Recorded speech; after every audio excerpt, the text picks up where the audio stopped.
One cannot understand the Netsheds without first learning about Gig Harbor's unique maritime history. Gig Harbor is one of the most protected bays in all of Puget Sound. A 750-foot sand spit leaves less than 200 feet for passage. With depths that reach about 6 fathoms, it's a perfect place to get out of the weather and drop anchor. What is now a shoreline crowded with yachts, condominiums, and private marinas was once a dynamic working waterfront of boat builders and fishermen. As early as the 1870s, Gig Harbor's shoreline became home to a handful of Croatians who immigrated from the Dalmatian Islands off the coast of what was then known as Yugoslavia. They brought their fishing and shipwright skills with them.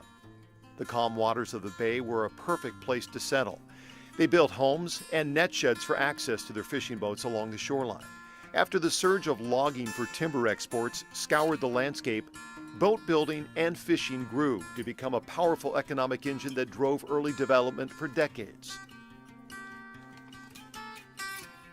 By the 40s, 50s, and 60s, Gig Harbor had gained a reputation for having the largest and most successful commercial fishing fleet in the Pacific Northwest, with more than 35 commercial purse seine vessels working from California to Alaska.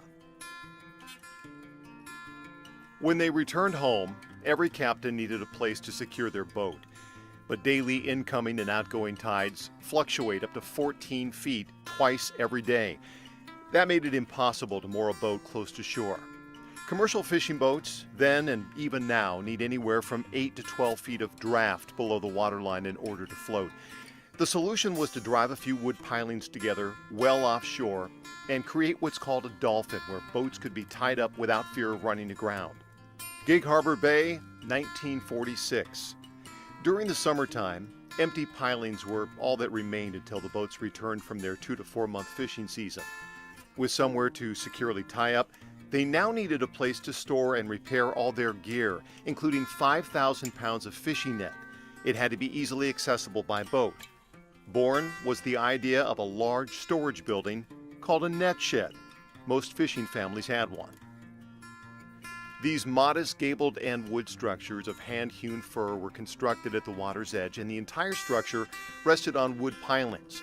Remarkably, the largest inventory of historic net sheds throughout the Puget Sound is located here. When all of them were placed on the Washington Trust's Most Endangered Structures list in 2008, the state finally and formally recognized the net sheds as a significant and unique Washington state archetype. The design of a net shed is to support the needs of a working boat.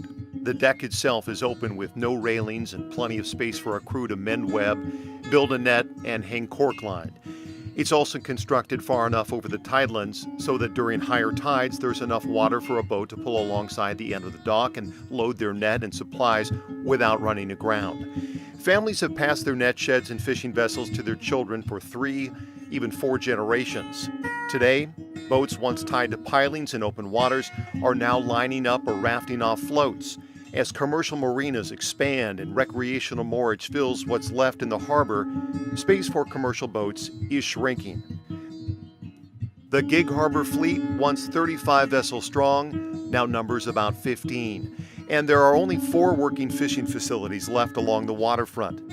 Located in the heart of downtown, the oldest shed in the harbor is Scansey Brothers Net Shed, built in 1910. Pictured here, brothers Vincent and Antone Scansey paint the hull of the Avalon for the last time before selling it in 1990.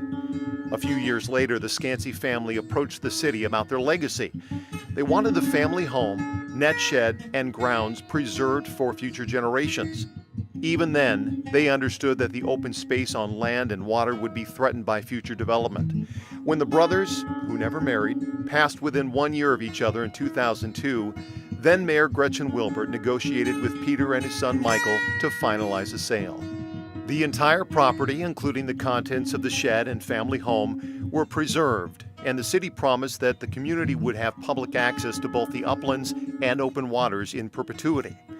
The site sat unstable, vacant, and closed off to the public for nearly a decade. Then in 2010, the National Trust sponsored a community competition for preservation dollars, and Scansey Net Shed won. the building was restored and public access became possible. By 2015, a group of local heritage families volunteered to create the Scansea Netshed Foundation.